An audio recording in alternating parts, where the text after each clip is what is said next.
डर लग रहा है कि रोशन सर को भाई को मरवा दिए तो हम रोशन सर का आगे क्या। खान सर जिस लड़की से राखी बंधवाए उसी का नंबर अपने मित्र को हाँ अपने दोस्त को दे दिया। जो बाकी दोस्त वीडियो बना के लाए, ये लोग दोनों देखते थे तो कहेगा तो हम कुरान उठा के हम कसम खा के हम बोल सकते हैं पूरी बात। बहुत तंग किए, हमको खाने खत्म मुहताज कर देते। चल जाते थे रूम बंद करके पढ़ाने के बहाने, कुछ जो भी वो अपना। कौन आता था रूम पर? खान सर। हाँ खान सर मेरे रूम पर हर संडे हर सैटरडे को आते थे। दोपहर में आते थे 2 बजे 1 बजे, रात में 9 बजे तक रूम पर रहते थे। खान सर रूम में रहते थे? हाँ, किसके साथ? सबीना। और जब तक वो रूम में रहते बाहर रहना पड़ता था? हाँ बाहर रहना पड़ता था, उल्टा सीधा हरकत करते थे, सब बाहर आ जाता था। अब मेरा रूम से भी सारा सामान वो आदमी खान सर खुद लेके गए, वाकई के खाली करवा दिए। जाते समय वो लड़की कही कि अब रह लेना पटना में, देखते हैं कैसे रहे। तो हम बोले ये बातें खान सर ने कही। कैसा को फांसी नहीं हुआ, आजम कैसा तो गलती नहीं किया तो उसको फांसी हुआ कि नहीं हुआ। पिताजी नहीं है, मेरा कोई नहीं है, मेरा सिलाई करते थे, मेरे को इतना परेशान किया, मेरा पैसा निकाल लिया, मेरा सामान लेके चल गया। माँ मेरे हालात जानते हुए भी मेरे हालात का फायदा उठाए, मेरे हालातों की वजह से। देखिए उसमें लिखा है कि सेवा में थाना अध्यक्ष महोदय पीरबहोर, विषय हमारी जान की सुरक्षा हेतु आवेदन। महाशय सविनय निवेदन है कि मैं हुस्नैरा खातून, हुस्नैरा ने अपना पता भी लिखा है। उसने बताया है कि मैं 2016 के अगस्त माह में पटना में पढ़ने आई थी। उस समय फैजल खान से पढ़ती थी। महाशय मुझे फैजल खान के बारे में बहुत सी गुप्त जानकारी है। यह बात फैजल खान, ऐसे में मेरे जान का खतरा है क्योंकि वो मुझे दिसंबर 2017 से ही परेशान करते आ रहा है। आजकल भी धमकी देते हुए कहता है कि कुछ भी गुप्त बातें बाहर निकाली तो तुम्हें जान से मरवा देंगे। अतः श्रीमान से प्रार्थना है कि उपरोक्त बातों की सच्चाई की जांच कर फैजल खान से मेरे जान की सुरक्षा की कृपा की जाए। ये जो आवेदन है वो हुस्नैरा ने लिखा है। अब ये हुस्नैरा कौन है, हमने भी खोज निकाला है। हमने बातचीत की है हुस्नैरा से कि आखिर पूरा मामला क्या है, क्यों उसने खान सर पर आरोप लगाया है। बातचीत का ये वीडियो देखिए। हमारे साथ बातचीत करने के लिए हुस्नैरा है। ये वही हुस्नैरा हैं जिन्होंने खान सर के खिलाफ थाने में एक आवेदन दिया है। आवेदन में क्या है वो जानकर आप तो चौंक जाएंगे। जो आवेदन इन्होंने थाने में दिया है उसमें लिखा है कि मुझे अपने जान का डर है, खतरा है। खतरा किससे है? खान सर से। पूरा मामला क्या है हम बातचीत करते हैं। हुस्नैरा आपने आवेदन दिया है। सर हम लोग 2017 में 3 पार्टनर एक ही रूम में रहते थे। हम लोग यूपी से तीनों थे, एक ही साथ आए थे। आप उत्तर प्रदेश से हैं? हाँ उत्तर प्रदेश से हैं। एक ही साथ रहते थे, तीनों लोग एक ही जगह से थे। और जो है कि खान सर से वो मेरी एक पार्टनर थी, बात करती थी। बात करने लगी, करते करते वो बोली कि रूम पर बुलाया जाए, हम लोग के तीनों लोग के पढ़ाएंगे। मेरी माली हालत ठीक नहीं थी, हम जो कि सिलाई करके पढ़ते थे। हम सोचे अगर रूम पर पढ़ा देंगे तो छोड़ी जाएंगे, पैसा नहीं लगेगा, पढ़ लेंगे। हम तैयार हो गए, बोले तीनों लोग तैयार हो गए। वो आते थे रूम पर, 2-4 दिन हम लोग के पढ़ाए। उसके बाद हम लोग जब तक बैठे रहते थे नहीं पढ़ाते थे, चल जाते थे रूम बंद करके पढ़ाने के बहाने। कुछ जो भी वो अपना। कौन आता था रूम पर? खान सर। हाँ खान सर मेरे रूम पर हर संडे हर सैटरडे को आते थे। उसके बाद जब तक एक जो रूम पार्टनर थी उसकी 6 महीने बाद शादी हो गया, वो चले गए थे। इनका डेली का हो गया, हर संडे सैटरडे। बाकी दिन और अगर छुट्टी हो जा रहा है तो उस दिन भी वो आ जाते थे। दोपहर में आते थे 2 बजे 1 बजे, रात में 9 बजे तक रूम पर रहते थे। उसके बाद छत पर दिन भर रात भर छत पे, जब तक रूम में रहते थे हम छत पे रहते थे। खान सर रूम में रहते थे? हाँ, किसके साथ? सबीना। अच्छा। हाँ उसके जो आपकी दोस्त थी उसके साथ रहते उसके थे? मेरे गांव की पार्टनर थी, उसी के साथ रहते थे। और जब तक वो रूम में रहते थे आपको बाहर रहना पड़ता था? हाँ बाहर रहना पड़ता था। रूम में खिड़की नहीं लगा था, उल्टा सीधा हरकत करते थे, सब बाहर आ जाता था। और जो बाकी हम छत पे थे, बार बार देखते थे अब जाए। ऐसे ही 6 महीना से ऐसे चलता है। 6 महीना से मना कर रहे थे कि आप रूम पर हम जब रहे तब ना बुलाइए। हम नहीं रहे, ट्यूशन पढ़ाते थे, सिलाई भी करते। हम बोले हम जब नहीं रहे तब रूम पे बुलाइए। लेकिन वो हमको बकलोलिया बोलते थे बकलोलिया क्या करेगी, ऐसे ही कहते थे। उसके बाद जो बाकी ऐसा हुआ, हम संडे का दिन था, संडे का दिन हम सुबह सिलाई की दुकान पे चल जाते थे। 8 बजे के 2 बजे दिन में हम आए, सिलाई करके आए तो वो लड़की उनको फ़ोन करने लगी बार बार, आइए। तो हम उसको बोले कि मत बुलाइए खान सर को, हम अभी जो है कि ट्यूशन पढ़ाने 6 बजे चल जाएंगे तब बुलाइएगा। वो नहीं माने, बार बार बुला रही थी। वो आए थोड़े देरी के बाद जौन बा कि क्या किए, दरवाज़ा बंद कर लिया। हम बाहर हमको करके दरवाज़ा बंद कर लिया। उसके बाद 9 बजे रात तक अंदर थे। और हम दिन भर खाना नहीं खाए थे सर, दिन भर खाना नहीं खाए थे। उसके बाद जो बाकी हमको भी भूख लगा था, खाना बनाने के चक्कर में बार बार आ रखे देख रहे हैं, बार बार नहीं है, हमको भी बहुत गुस्सा आया, तावा उठाए धाए धाए हम दरवाजा पर बहुत जोर जोर से पीटने लग गया। फिर दरवाजा खोले, बोले क्या हुआ, काहे गुस्सा है, क्या हुआ। हम उनसे कुछ नहीं हुआ, चले गए। तो हम उन लड़की से बोले कि आज के बाद आएगा कि नहीं आएगा रूम पर बता। तो बोले कि जो हम कह देंगे कि देखिए जल रही है, नहीं आएंगे। तो हम बोले ठीक है। 3 दिन बाद एक और ही उसका जो है कि एक आदमी और था उसका आया। तो हम वो मेरे मोबाइल से बतियाती थी। तो हम बोले कि देखिए आप आते हैं 5 घंटा 7 घंटा रहता है, अभी एक आदमी आया है 3 दिन रहता है, आप ही बताइए सर मेरे जगह पे आप रहिएगा तो क्या करिएगा। हम सिलाई करते हैं, ट्यूशन पढ़ाते हैं, बाकी टाइम में हम थोड़ा आराम नहीं कर सकते हैं। उसके बाद बोले ठीक है गलती हो गया, आज के बाद रूम पे नहीं आए। उसके बाद वो धीरे धीरे परेशान करने के चक्कर रिश्तेदार का नंबर निकलवाए और हम सो जाते थे तो मेरे सर के पास खड़ी रहती थी, रात भर खड़ी रहती थी वो लड़की। हमको लगता था कि खान सर छिपे हैं, मेरा जान मारेंगे। जब उठते थे देखते थे सर के पास, लेकिन वो मेरी एटीएम चुराने के लिए खड़े थे। 31 दिसंबर 2017 को मेरी एटीएम मेरे गांव से 2 लड़की आई थी, उसको रूम में रखवाने गए और हम जाड़ा के दिन था, जैकेट पहने थे, जैकेट में मेरा एटीएम था। टांग के खुट्टी पे उतरे, उतनी देर में वो एटीएम चुरा ली। वो लड़की को रखवा उखा के आए, हम सोचे जैकेट में एटीएम होगा। और जो बाकी रात भर हम जब तक जगह हूँ, लड़की बार बार आके देख रही है, बार बार आके। हमको लगा कि खान सर छिपे, आज मेरा जान मारेंगे, यही मेरे मन में आ गया रियल में। और हम भी नहीं सोए, रात भर नहीं सोए। भोर में हमको लग रहा है 3-4 बजे के आसपास सोए होंगे, मेरी एटीएम रख दी और सवेरे ही भोरे में 7 बजे वो रूम खाली कर दी। अब मेरा रूम से भी सारा सामान वो आदमी खान सर खुद लेके गए, लिवा के खाली करवा दिए, पैसा भी निकाल लिए। जाते समय वो लड़की कही कि अब रह लेना पटना में, देखते हैं कैसे रहेगी। वो लड़की जब रूम ये बात आपको बोल के गई? हाँ बोल के गई कि रह लेना पटना में। और रूम खाली करने में खान सर ने भी सहयोग किया? हाँ सहयोग किया। और बोले कि वो खुद हर सामान, मेरे रूम का लाइट जो है कि वो खुलवाए। और हम लाइट खरीदने जा रहे थे, उनको लगा कि पैसा निकालेगी तो पता है, अपने रूम का लाइट लाके दिए थे, एकदम बेकार लाइट मेरे रूम में वो लगा के गई। अब अच्छा, आपका एटीएम चुराया गया था तो पैसा भी निकाल लिया गया था? 45 रुपया मेरा 11 बजे के कुछ मिनट पे निकाल लग गया था। तो आपके एटीएम का पिन उसको कैसे मालूम? मेरे घर से आए तो हमको नहीं निकालने आता था, मेरे पढ़ाई भी नहीं करता था, वो मेरा पैसा निकालती। आज भी अगर अकाउंट चेक होगा, मेरा मोबाइल, उसी का मोबाइल नंबर मेरा अकाउंट में दिया गया था। वो सब मेरा वही करती थी।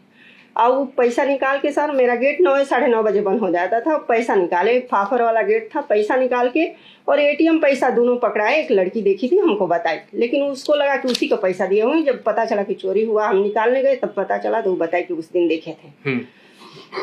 उसके बाद खाली 1 हफ्ता हमको फंसाने की कोशिश करे। डेली हमको फोन करते थे, बोले पैसा का जरूरत हो, चाहे कुछ, जैसे अपने गलत तरीके से फंसाने की कोशिश की। लेकिन हमने उनके बातों में ना आए। कौन? खान सर फोन करते थे डेली हमको फोन करते थे।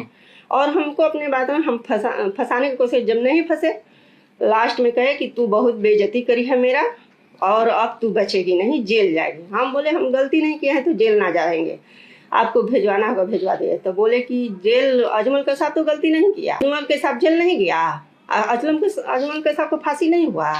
तो हम बोले ये बातें खान सर ने कही। अजमल के साथ को फांसी नहीं हुआ, अजमल के साथ तो गलती नहीं किया, तो उसको फांसी हुआ कि नहीं हुआ। हमने बोला कि ठीक है, आप भी मेरा फांसी करवा दीजिएगा, हम देख रहे हैं। हम बोले कि आप भी तो बोले थे कि गाड़ी चलवा देंगे, गाड़ी से हम बोली थी कि सबीना खातून कि हम तुम पर गाड़ी चलवा देंगे, चापा डलवा देंगे। हम बोले आप तो बोले थे ना कि गाड़ी चलवा देंगे, चापा डाल दीजिएगा, हम देख लें, जौन आपका मर्जी करेगा कर लीजिएगा। उसके बाद 1 हफ्ता बाद सुल्तानगंज थाना में अलका रानी सिपाही रहती थी, बहुत हरामी सिपाही थी, बहुत। मेरे साथ इकोनॉमी से क्लास करती थी, उसको सारे अपनी गरीबी बताया, लेकिन उसके अंदर तंची दया भाव की मामला नहीं थी। और आज इनको ऊपर वाला सजा दे रहा है, अलका रानी को भी सजा दे, ऊपर वाला से यही रिक्वेस्ट है। वो क्या करते थे जो सिपाही थी? वो मेरे को डेली फोन करती थी, तूरा पर केस है, जल्दी पटना छोड़ दो। कौन फोन कराता था? खान सर फोन करवाते थे कि केस हुआ है। निखिल सर को बोले, मेरे मामा पूछे कि क्या चीज का केस किया, कैसे बताइए कुछ, आपको क्या किया है। तो बोले हम नहीं केस किए हैं, निखिल सर कोचिंग का डायरेक्टर है। आपके मामा फोन किए? हाँ। आपके पिताजी नहीं है? नहीं है, मेरा पिताजी नहीं है, मेरा कोई नहीं है। मेरा सिलाई करते थे, मेरा को इतना परेशान किया, मेरा पैसा निकाल लिया, मेरा सामान लेके चल गया। हम 2 महीना रोते रह गए, मेरे रूम में खाने के लिए कुछ नहीं था 3 दिन तक। माँ है? माँ। और जो ना कि मेरे हालात जानते हुए भी मेरे हालात का फायदा उठाए, मेरे हालातों की वजह से मेरा पैसा चुराए। और वो कहते हैं गरीबों के 200 में पढ़ाते हैं। एक कटिहार का मुस्लिम लड़का आया था निखिल सर की कोचिंग में, 1500 फीस था, 1400 दिया, रोते हुए लड़का निकल गया, 100 रुपया नहीं दिया, एडमिशन नहीं किए। और हम बोले उस लड़की से आगे कि आप बोलती हैं कि फ्री में पढ़ा, 100 रुपया खातिर वो रोते चला गया, एडमिशन नहीं किए। तब बोली उनसे तो वो बोले कि अकेला में कहेगा तब ना, लेकिन अकेला में कहा था, कोई नहीं था वहाँ। उसके बाद जो उस दिन से हमको ऑफिस में बैठने नहीं देते थे, क्लास चलता था तो क्लास में भिजवा देते थे। तो फिर 31 दिसंबर, अरे फिर जो दीपक का एक गर्लफ्रेंड थी, कोई दीपक नाम का था, उनका एक गर्लफ्रेंड थी, वो जो बाकी मैनुल हक स्टेडियम में ले गए, उससे जो बाकी राखी बनवाए। वो लड़की 1 किलो मिठाई दी खरीद के। उसको बाद इनका एक दोस्त था सिराज नाम का लड़का, उसको जो बाकी दे दिए, नंबर दे दिए उस लड़की का। वो लड़की को पता ना हो, हाँ ये हम नहीं बता सकते, वो लड़की से बतियाए थे, वो जो बाकी वीडियो बना के लाए सिराज। मतलब खान सर जिस लड़की से राखी हाँ, बनवाए उसी का नंबर अपने मित्र को दे हाँ अपने दोस्त को दे दिया। वो जो बाकी दोस्त वीडियो बना के लाए, ये लोग दोनों देखते थे, फिर वो आके सबीना खातून से बतियाते थे। वो जो बाकी वो हमसे बताइए, और हम लोग को धमकी देती थी। एक और मेरी पार्टनर थी, हमको किया तू लोग ढेर बनेगी तो ऐसे ही तू लोग का ब्लैकमेल करके वीडियो बनवा के फेसबुक पे डाल देंगे, हम लोग को धमकी देती थी। अच्छा, जब थाने से फोन आता था तो जब आपने अपने मामा को पूरी बात बताई तो फिर आगे क्या हुआ? मैंने मामा को जल्दी नहीं बताया, हम सोचे ज्यादा किसी को बताएंगे सब लोग करेगा, घर छोड़ दें। हम घर से जब आए यही सोच गया कि अगर पटना में लाइटिंग साफ करके पढ़ना पड़ेगा तो भी हम पढ़ेंगे पटना में, लेकिन छोड़ेंगे नहीं। हम नहीं बताया। 20 दिन चले, उसके बाद मामा फोन किए, तब सोए थे, रोने लगे, बोले क्या बात है बताए। तो फिर खान सर से बात किए, खान सर बोले हम नहीं केस किए हैं, निखिल सर के हैं। मामा बहुत समझाते थे, फिर ठीक हो जाते थे, फिर उसके 2-4 दिन फिर परेशान कर, ऐसे ही करते करते 10 दिन तक मेरे मामा से बात हुआ। उसके बाद जब मामा सोचे 2-4 दिन तक ठीक हो जाते थे, हम लोग सोचते थे अब छोड़ दिए, फिर जौन बाकी उसके बाद फिर परेशान करवाने लगते थे। तब जाके हम जा रहे थे, उनकी कुछ भी गलती नहीं किए थे, लेकिन हम जा रहे थे कि उनसे माफ़ी मारेंगे, छोड़ देंगे तो छोड़ देंगे, नहीं तो हम उनकी छत पर से कूद के जान दे देंगे। तो हम निकले तो मामा का मेरा फोन आया, बोले कहाँ जा रहे हैं हम बताएं। तो बोले ना जाओ, हम बात करते हैं। मेरे मामा एक रिश्तेदार से, उनसे बताए, बोले नंबर मांगो अलका रानी का और उनका, दोनों का। उनको फ़ोन किए तो माफ़ी मांगे, कहे सर हम बहुत मुस्लिम हैं, बहुत गरीब हैं, काम करके पढ़ते हैं, उसको बहन मानते हैं, फ्री में पढ़ाते हैं, लेकिन मेरे को फ्री में नहीं पढ़ाते थे। एक पॉलिटिकल क्लास किए थे, 600 रुपया दिए थे, टेस्ट का 100 रुपया था। अगर एक दिन हम अगर ज़्यादा टेस्ट देने चल जाते थे, वो लड़की हमसे झगड़ा करने लगती थी। एडमिशन पूरा हो गया, कभी हम फ्री में ना पढ़े हैं, फ्री में ना पढ़े। उसके बाद जो बाकी ऐसे ही करते कर बहुत डांटे। उसके बाद तो हम कुछ छोड़े, लेकिन कहे थे बार बार यही कहते थे कि पटना छोड़ दो, पटना में ना रहने देंगे। पटना में 2 महीना हमको परेशान किए। मेरी हालत ऐसी हो गई थी कि किसी का जूता का आवाज आता था तो हम सोचते थे पुलिस आ गया, पुलिस आ गया। हम 6 महीने का 2-3 साल हम पढ़े नहीं, उनके वजह से आज से पटना में हम झेल रहे हैं। अभी भी डर लगता है आपको? हाँ, अभी भी डर लगता, अभी भी डर लगता। अभी 3-4 साल पहले हमको बात बता रहे हैं, हम आ रहे थे कौटिल्य में से, समरेश सर के पास रीजनिंग का टेस्ट देखे था। वहाँ खड़ा होकर हमको बहुत अजीब तरह से देख रहा था, जैसे किसी को आदमी बहुत गुस्सा में दिखता है, वैसे देख रहा था खान सर। उम्मीद है प्रशासन से? उम्मीद है? पता ना, हमको नहीं उम्मीद है। प्रशासन तो पैसा पर बिका है, उन्हीं को करता है, तो हमको क्या प्रशासन से उम्मीद है।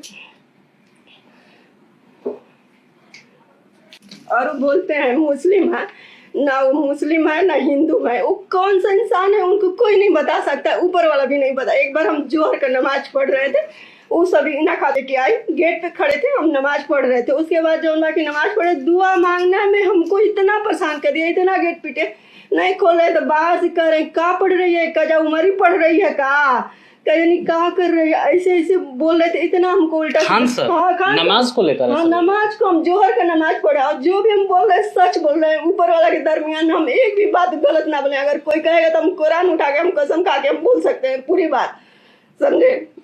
बहुत तंग किए, हमको खाने खातिर मुहताज कर दिए थे, इतना कि हमको डर लगता था। हम सिलाई भी छोड़ दिए, हम कैसे कैसे जिए हैं। ट्यूशन जा रहे थे, कभी वो खिला देता था, कभी वो खिला देती थी, कोई खिला देता था। अच्छा, इतना दिन बाद भी आप गई हैं थाने में आवेदन देने के लिए, इतना दिन बाद भी आपको डर लग रहा है? अभी डर लग रहा है कि रोशन सर के भाई को मरवा दिए तो हम रोशन सर का आगे क्या है। हाँ, उस समय भी बार बार सारे थे उनके साथ, उनसे पूछे थे कि कहाँ रहती है, तो सर बोले थे कि यहीं रहती है। अभी वो मेरा पता करते रहते हैं। तो आपने हुसनैरा को सुना अभी किस तरीके से उन्होंने एक एक बात को बताया है, कैसे आज से करीब 6-7 साल पहले इस लड़की को परेशान किया गया था और उसका खौफ आज तक है। पूरी कहानी हुसनैरा ने बताया है। इस पूरे बातचीत पर आप क्या सोचते हैं, अपनी राय कमेंट बॉक्स में रखेंगे। वीडियो देखने के लिए आपका धन्यवाद।